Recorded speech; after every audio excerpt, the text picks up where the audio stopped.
বন্ধুরা, ইনি আমার মা। আগে তুই তরকারি করতাম, বলতাম মা খেতে দে, মা ভাত দে, মা জল দে, মা এটা দে, মা ওটা দে। তারপর কাকার কাছে চরম মার খাওয়ার পর মাকে তুমি আমি করতে শিখলাম। লোকে কি বলবে এই লগ্নে আমার মায়ের জন্ম।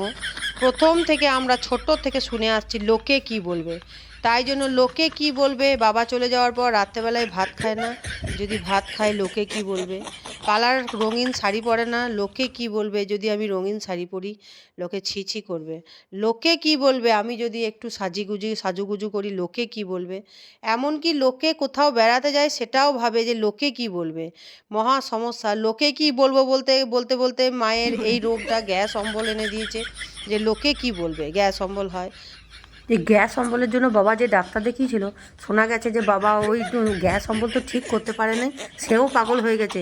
সে পাগল হয়ে বলছে লোকে কি বলবে। 3 ভাই বোনকেই সম্পূর্ণ বড় করেছে, আমাদের শখ আহ্লাদ যা কিছু হয়েছে, না এটা করা যাবে না। কোনো কিছু কোনো মনে হয়েছে যে একটা জিন্সের প্যান্ট পরবো, মা বলেছে না পরা যাবে না, লোকে কি বলবে।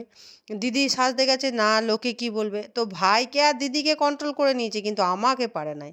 আর আমাকে কন্ট্রোল করার জন্য মায়ের আমি বেয়াদব ছেলে, আমি কোনো মতে কন্ট্রোল হই নাই। তো বাবা এই বুঝি বুঝি বুঝি বুঝি বাবাই চলে। ভিডিও করছিস নাকি গো? হ্যাঁ হ্যাঁ হ্যাঁ। এ বাবা, আমি কাপড় ছাড়ি নাই, কিছু না, এই কাপড় পরে আছি, আমি পুজো করছি। কাপড় ছাড়া কি আছে, তুমি অরিজিনাল। আমাকে নিয়ে হ্যাঁ, অরিজিনালটা তো ভালো। যেরকম শাড়ি পরে আছে সেরকম তুমি যেরকম পরো এটাই তো ঘরে পরে থাকো। এরকম কাপড় পরে তুলছি, লোকে কি বলবে গো? লোকে যে বলবে বাজে লাগছে দেখতে, আমাকে লোকে নিন্দে করবে না। এই লোকে কি বলবে বাবা রেহাই পায় না। এই লোকে কি বলবে বলে বাবা মাথা খারাপ করে দিয়েছে। বাবা মিঠুন চক্রবর্তীর সঙ্গে সিনেমায় চান্স পেয়েছিল, মা যেতে দেয় নাই, বলছে না তুমি কলকাতায় চলে যাবে, নিয়ে বিয়ে শাদি যদি করে নাও তখন লোকে কি বলবে। তাই জন্য বাবাকে সিনেমা করতে দেয় নাই। বাবা যদি 2 পা এগিয়েছে, মা তো ধরে 3 পা পিছিয়ে নিয়েছে। আবার বাবা 4 পা গেছে, তো মা ধরে আবার 5 পা পিছিয়ে নিয়েছে। আর বাবার মৃগয়া সিনেমা করা হলো না, সিনেমা জগতে যাওয়া হলো, শুরু করলো থিয়েটার। তার আবার অনেকগুলো গোষ্ঠী ছিল, থিয়েটার করতো। সেই দিকে বাবার মায়ের কোনো বাধা ছিল না। মা এত বড় সংসার একাই সামলাতো, সব ঘরের কাজ করতো, বাড়ির কাজ করতো, বাবাকে উৎসাহ দিত হ্যাঁ করো হ্যাঁ করো। তবে অভিনয় করতে করতে যদি বয়স্ক মানুষকে গালে চড়ের অভিনয়ে যদি থাকে, গালে চড় দিই, যে বাবাকে বলতো না গালে চড় তোমার দেওয়া ঠিক হয় নাই, বয়স্ক মানুষ। বাবা মীরা ওটা অভিনয়, ওটা অভিনয়, অভিনয় তো এটা করতেই হবে। না লোকে কি বলবে, গালে চড় মেরেছো, খুব মুশকিল ব্যাপার। দেওয়ালের পেন্টিংগুলো দেখছো, এগুলো সব বাবার। তো বাবার এই ছবিগুলো আঁকতো, মা বসে বসে মাকে বলতো মীরা জল দাও, মীরা রঙটা দাও, মীরা ওটা করো, মীরা ওটা করো। মা হাসি মুখে কোনো রকম বিরক্ত হতো না, এত কাজের মাঝেও বাবাকে দিত।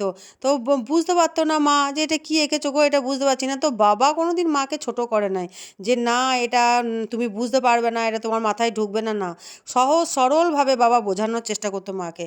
হ্যাঁ দেখো মীরা, এটা আমি এঁকেছি, এটা আমি করেছি।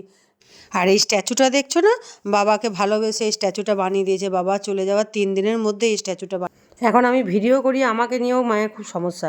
দেখিস কারোর নাম নিস না, বাবার এই ঘরের লোক চলে আসবে, দেখিস এটা করিস না লোকে কি বলবে রে, এটা করিস না ওটা করিস না লোকে কি বলবে রে।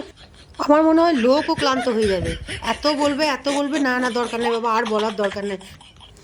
বন্ধুরা, এই লোকে কি বলবে, আমার এই মাটি যেন সুস্থভাবে সারা জীবন আমাদের পাশে থাকে, এই প্রার্থনা করো, আর কিছু চাই না।